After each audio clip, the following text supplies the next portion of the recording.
Test d'Archicad. Bonjour et bienvenue dans ce nouveau tutoriel. Alors aujourd'hui, je vais tester Archicad que je ne connais pas, mais j'ai testé des équivalents. Et j'ai beaucoup travaillé sur AutoCAD, donc si ça vous intéresse, pensez à vous abonner à cette chaîne, c'est pour ne rien louper. Donc avec la petite clochette des notifications, vous pouvez activer tout ça pour être tenu informé. Tout de suite, c'est parti. Bienvenue sous l'environnement Archicad 25 démo ici, puisque volontairement j'ai voulu tester de A à Z. Donc, grosso modo, par rapport à ce que je connais, bon, on retrouve ici l'arborescence du projet.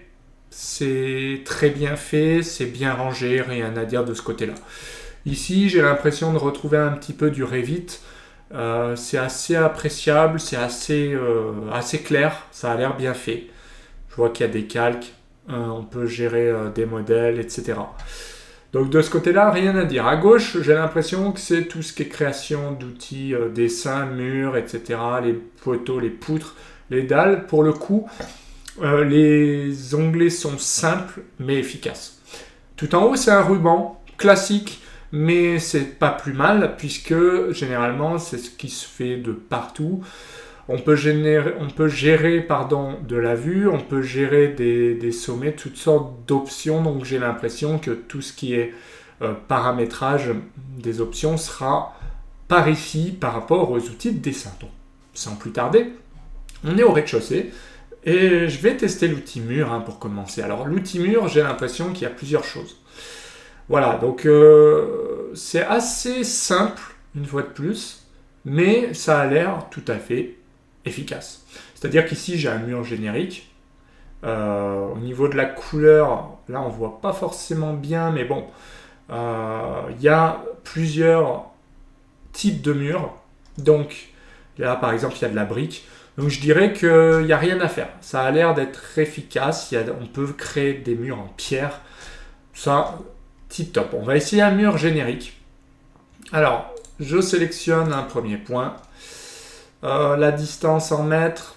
Donc, l'accrochage.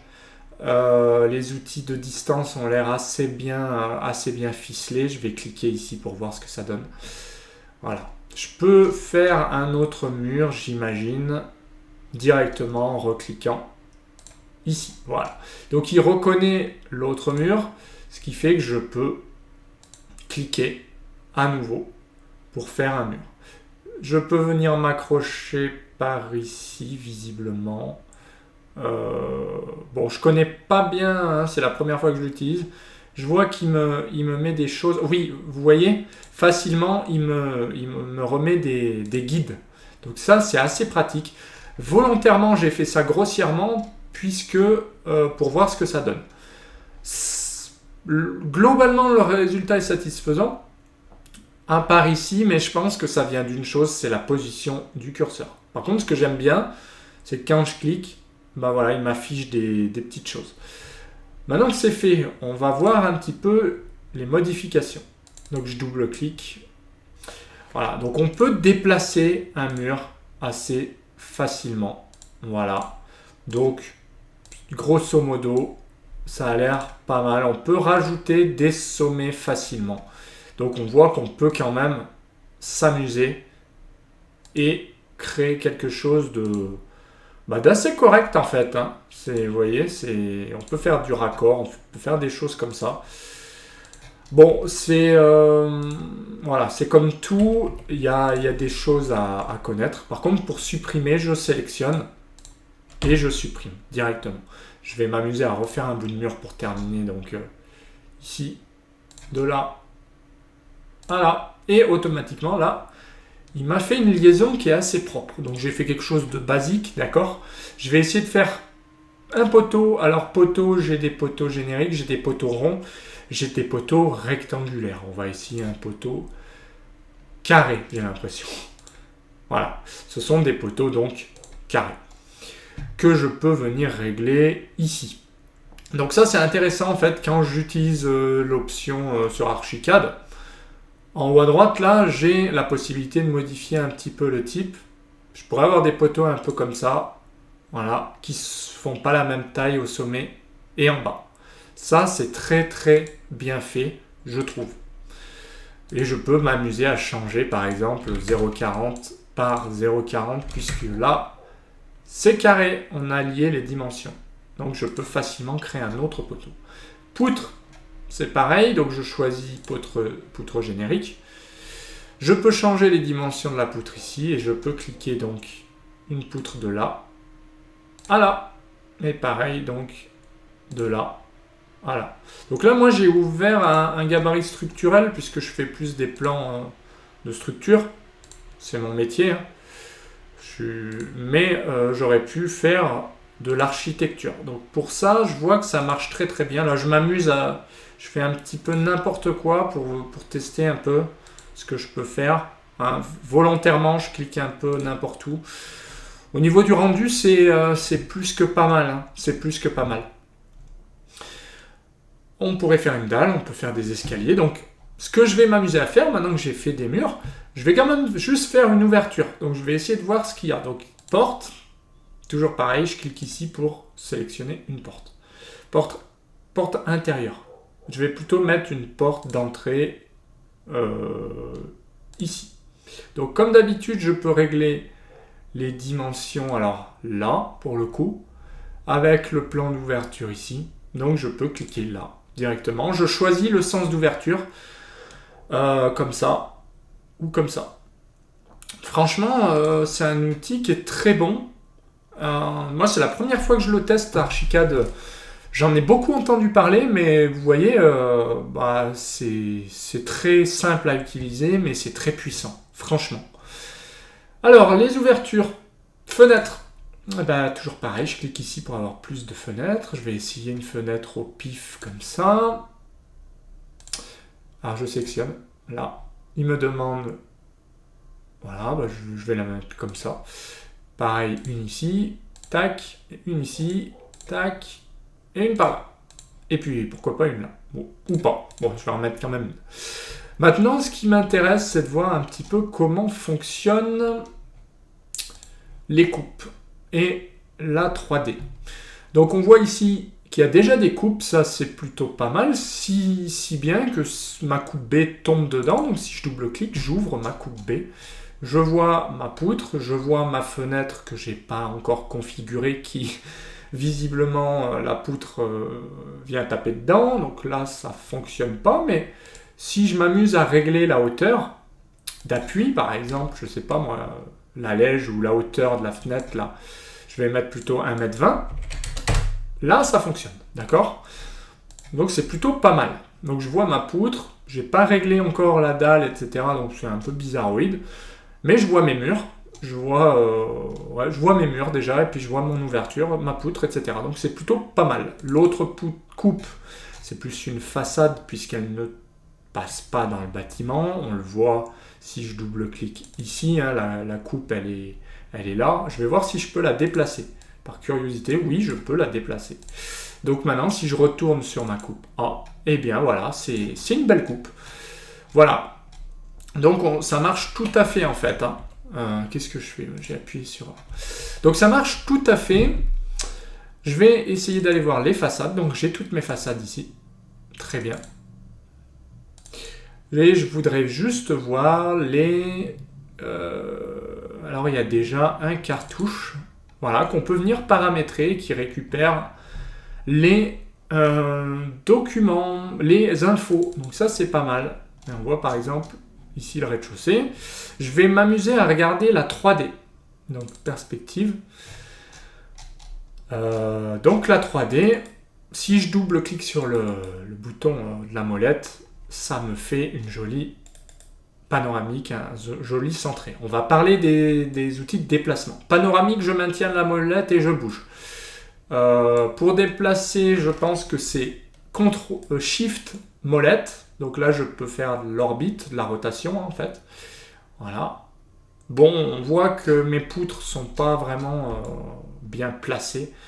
Mes hauteurs de poteau, mes hauteurs de poutres sont pas bonnes. Donc je pourrais les modifier tout simplement. Donc comme j'y connais rien, c'est la première fois que je l'utilise, forcément j'ai fait un peu des bêtises. Sinon, mes murs, mon poteau, ils sont pas mal. Après, les poutres, il y a peut-être un petit réglage à faire. Mais on arrive à quelque chose de sympa quand même, hein. On voit les fenêtres, on voit la porte. Donc Shift me permet de tourner. Panoramique avec la molette. Le zoom molette, bah, c'est classique. Contrôle plus molette, c'est pareil. Ouais, donc c'est surtout le Shift ou Maj plus molette qui permet de bien tourner autour. Voilà, et double-clic molette pour bien recentrer directement. Si je suis là, par exemple, hop. Si j'ai perdu mon plan, je double-clique sur le bouton de la molette. Donc la 3D est très sympa, rien à dire. Donc il m'a l'air simple et efficace. Nomenclature, donc on peut avoir des volumes et surfaces par étage. Donc bah, pour l'instant, j'ai pas de dalle, j'ai pas fait de pièces. Menuiserie extérieure, je peux avoir une liste de mes fenêtres. Ça, c'est tip top. Et je note qu'il n'y a rien à faire, tout est déjà fait. Menuiserie intérieure, bah, c'est la porte, j'en ai qu'une.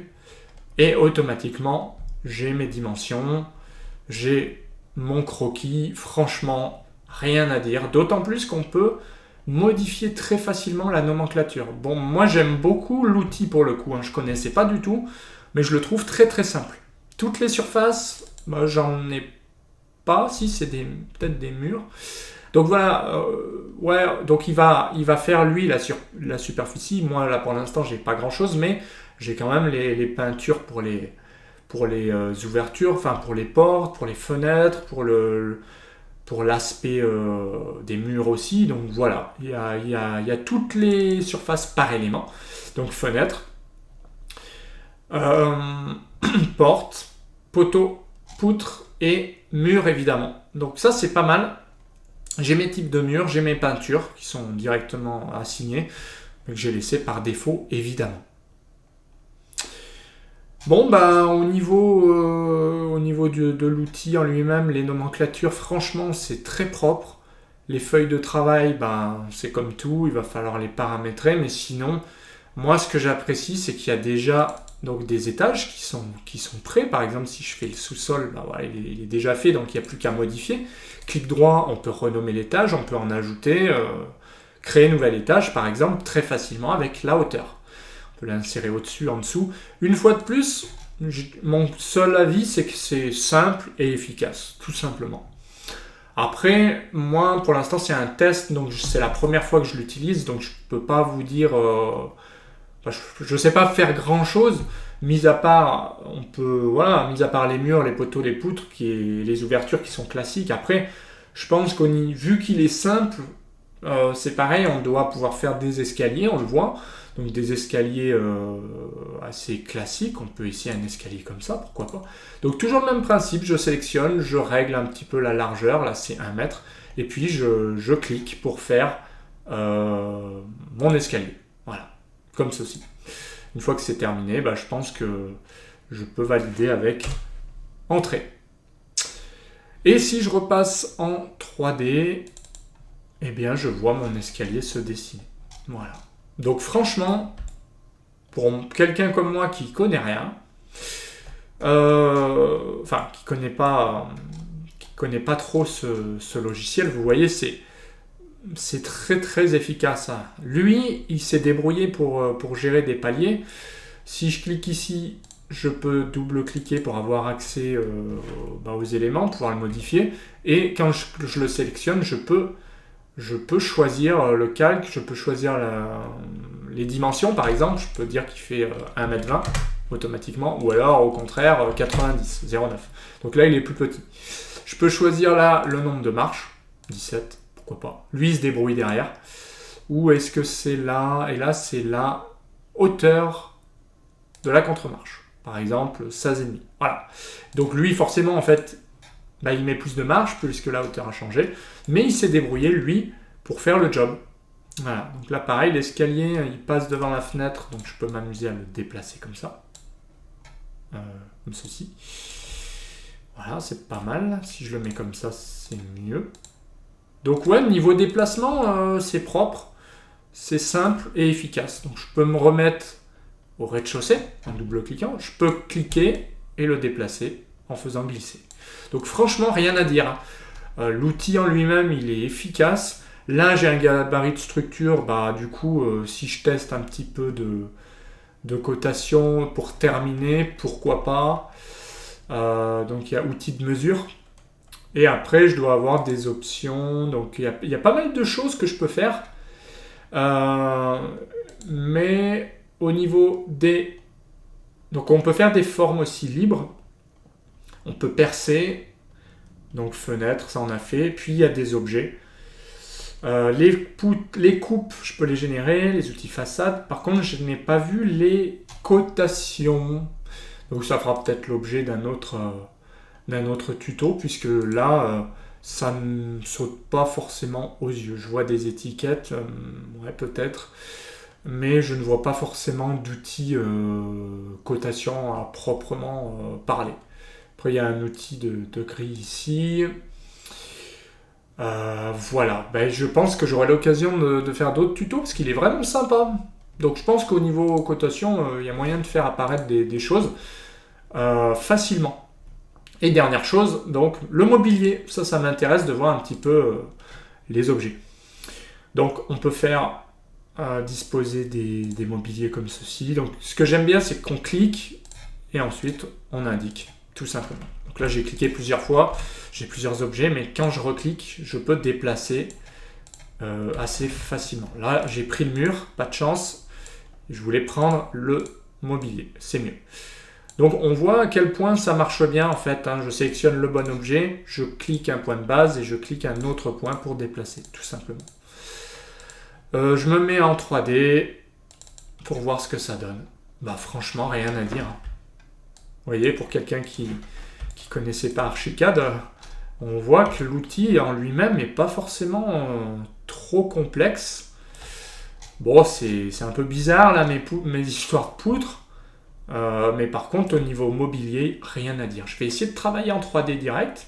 Donc, je vais cliquer un autre objet, par exemple un WC.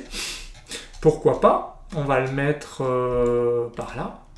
Peut-être pas dans la... Ouais. On va le mettre ici. C'est très bizarre. Alors, c'est pas ça que je voulais. C'était le WC. Donc, je clique d'abord ici. Je clique ici et là. Bon. Alors, il y a quelque chose qu'il n'a pas aimé. Je vais essayer autre chose. C'est possible que il ait gardé en mémoire l'autre et que j'ai pas le WC ici. Je vais essayer de mettre un... Qu'est-ce que je pourrais mettre? Donc, architecture. Je vais essayer de mettre une voiture à l'extérieur pour voir. Donc, je vais cliquer là. Ouais, donc je pense que c'est tout simplement parce que je n'ai pas défini de dalle, quelque chose comme ça. Ou alors peut-être qu'il faut que je laisse glisser de là à là. Ça arrive. Bon. Ou alors je fais... Ouais. Non, je sais pas. Voilà, je pense que j'ai pas configuré mes pièces correctement, je n'ai pas dessiné de dalle, donc forcément les objets, c'est parfois difficile qu'ils reconnaissent le matériau en fait. Il faut qu'ils suivent une pente, il faut qu'ils suivent une dalle, et moi j'ai pas fait de dalle en fait, c'est tout simplement pour ça. Donc voilà, pour ce test, je vais pas aller plus loin. Ce que je vois, c'est que je pourrais faire un étage par-dessus. Je peux faire aussi la toiture, le rez-de-chaussée, le sous-sol, je peux modifier des éléments facilement en faisant un clic droit. Donc franchement, assez facile à utiliser ce Archicad. C'est plutôt une bonne surprise pour moi. Je vous avoue que je m'attendais à quelque chose de plus compliqué. On retrouve sur certains aspects du Revit quand même. Par exemple ça, et l'apparence générale. Mais par contre, il est beaucoup plus simple, il est efficace. Vous avez vu au niveau des outils, c'est très complet quoi. Il y a beaucoup de choses, il y a toutes les nomenclatures qui sont déjà faites, il y a des composants que je peux afficher, voilà, donc franchement, c'est un très très bel outil. Donc voilà pour la vidéo, hein. J'espère que ça vous a plu. Si c'est le cas, pensez à mettre un petit pouce bleu, pensez à commenter tout en bas, à laisser votre avis sur la chaîne et le tutoriel. Sinon, attention important, pensez à vous abonner à la chaîne et oui, à activer la petite clochette des notifications. Ça, c'est pour ne rien louper. Et moi, je vous dis à bientôt pour d'autres vidéos. Allez, bye!